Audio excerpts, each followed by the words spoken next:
So yesterday we got official word that the next stimulus check would be included in the GOP proposal known as the HEALS Act.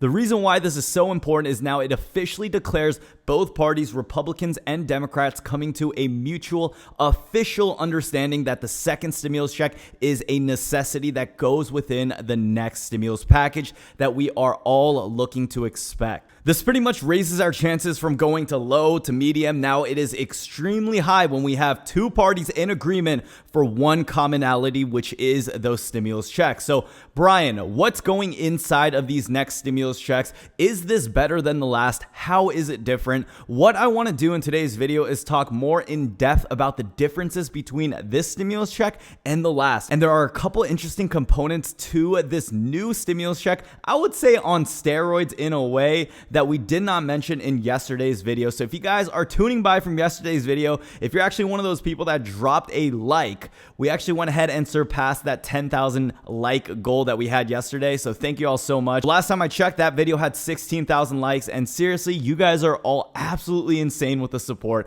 I cannot believe we have that many people in the world that actually support the channel and that actually go ahead and just help out a small content creator like this. Now, my next goal, let's see if we can break another 10,000 likes on this next video. I know we can do it. I know we can do it. Let's go ahead and see if we can hit that goal. So if you dropped a like on the video, I just want to say thank you so much. Now, as a content creator, let me deliver on my end and provide you guys as much value as I can in the next 5 minutes. Just a little recap on what's going inside of the stimulus check. Just in case you guys forgot, we got the same $1,200 amount that we did with the first one, and similar to the HEROES Act, which is the Democratic version of the stimulus check as well. If you're making less than $75,000 per year as a single filer, or if you're making less than $150,000 as a joint filer on your taxes, you will still be eligible for the next stimulus check. Also, keep in mind that if you did not pay your taxes for 2019, because I feel like maybe there are some people who have not yet already,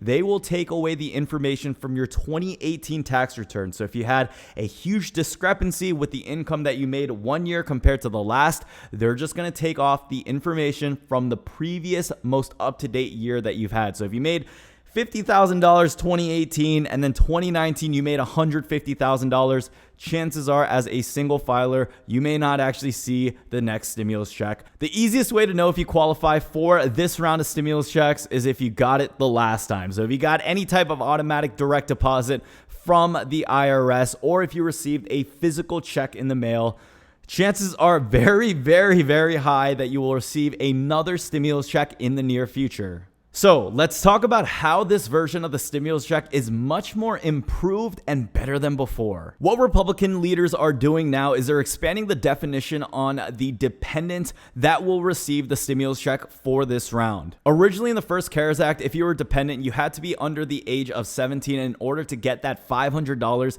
on to your parents or whoever is the owner for your tax return that you're listed as a dependent for. There were a group of adult dependents that were over the age of 17 that weren't listed as independents that did not receive anything at all, and most of those demographic of people were actually college students. This time around, they're going to be fixing this, making this better, and making sure that many people who did not receive it or was excluded still receive some type of payment. Now, another addition that they're adding to the next round of stimulus checks, they're not going to be sending stimulus checks to people who are deceased or people who actually passed away. This was a huge issue that we had last time, and this was right in the middle of the time when many people were not seeing their checks. There were a lot of glitches going on in the IRS portal, and then all of a sudden we hear that Uncle Jimmy, who passed away 3 years ago, was receiving his check, but Lisa down the street, who has 4 kids that desperately need some money, wasn't receiving anything. So what they're doing this time is they're making sure that people who have passed away, people who are not alive, and also one more thing, people who are actually incarcerated or people who are in jail will not be receiving stimulus checks this time around. So what do you guys think of this? Is this good? Is this bad? I know the natural consensus on something like this would be, Brian, of course this is good. People who passed away shouldn't get it. Brian, of course this is good. People who are in prison or in jail should not receive their checks. But I also think about the majority of people who maybe just passed away and did not have much left for their family. If that check still goes to their family, I feel like there is benefit in that. Or maybe the people who were incarcerated for a very brief amount of time, whether they were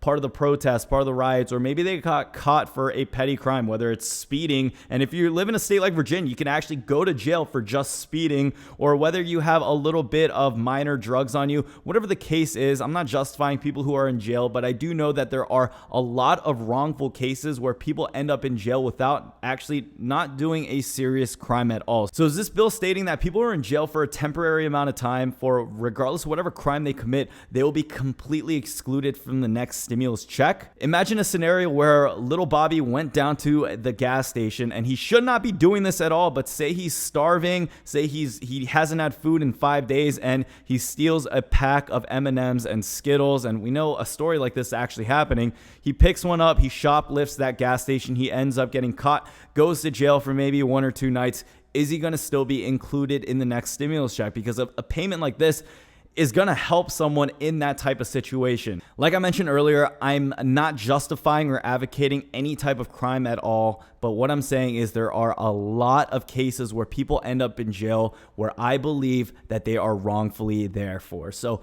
keep in mind, when we start excluding a lot of people, there are going to be good and bad parts to this. But generally, if we have a rule like this intact, I'm just going to ask the audience, my people, my viewers, what you guys think of that in this situation. If we stick to the facts, last time the cost for this mistake actually ended up being $1.4 billion to our government. That actually ended up equating to about 1.1 million payments to people who are not alive. Regardless of which way you want to look at it, that's a lot of money, and that could be money that's going towards people who desperately need it right now. Seriously, let me know down below your thoughts on a situation like this. Is this right or is this wrong? I do read a lot of the comments, and I know a lot of you guys go through the comments as well, and we have a lot of really good feedback and perspective from people all across the world. So regardless, whether you're 80, whether you're 25, whether you live on the west or east, it doesn't matter. Let me know down below your feedback and what you guys think of this type of situation. Now, the next additional benefit I want to mention, people who have a lot of debt and people who maybe have some angry baby mamas out in the world, you're going to love this benefit. This time around, if you owe your baby mama a lot of money, you're not paying your child support, or you owe a lot of money to different debt collection agencies, they cannot come in and swoop in and take your stimulus payment. We've had a lot of instances in the past of this happening. People are freaking out. People are getting stimulus checks automatically deducted out of their bank accounts, which I find pretty invasive of privacy, but what they're doing now is making sure that people still receive their stimulus payment. So this isn't going to be any type of deterrent on what you should do with your debt or how you should handle your current personal finances.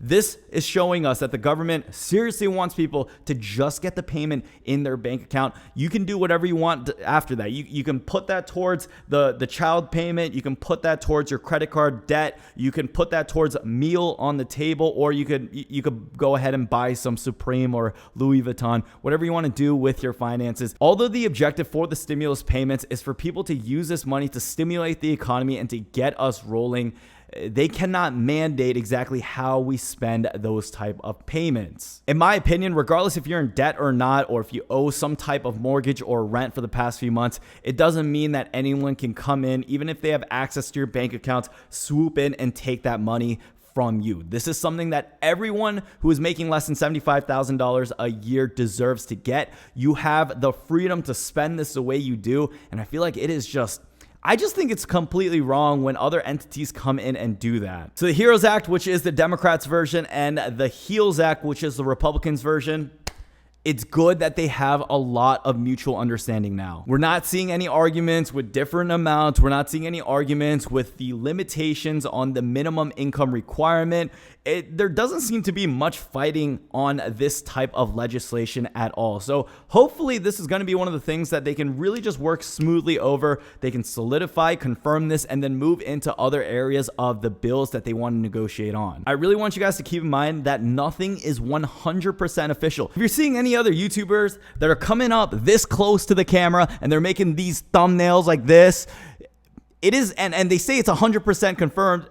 It's not confirmed, you guys. It is not confirmed until we actually see President Trump signing off on this bill, and that is the official last stage. I say it's not 100% confirmed until people actually start receiving money into their accounts. So we still need to go through this one mega battle between Democrats and Republicans, and we need to see them actually come into one mutual understanding. And just because the CARES Act was so swift, I would say so swift because in reality, hindsight, that's what it seems like now because we all have our money. But even back then, they did a better job at passing it. It's because they were under a lot more pressure and we were at a different situation with the current state of the US while we were all in lockdown. Right now, most states are still open, and although we're seeing increased surges in cases, we're not in the same exact position that we were with the first wave. Now, I personally believe that things are going to get much worse than it is going to get better at all. And we have not yet seen the worst of it all. We're still actually in our first wave. So in my opinion,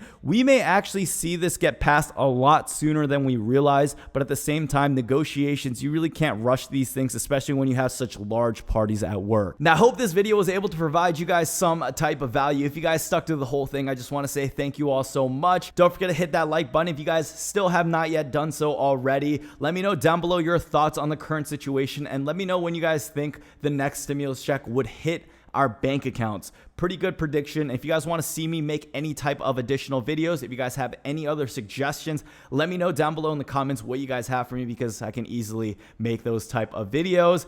Let me know. Have a beautiful day. Much love to the people. Stay safe out here and peace out.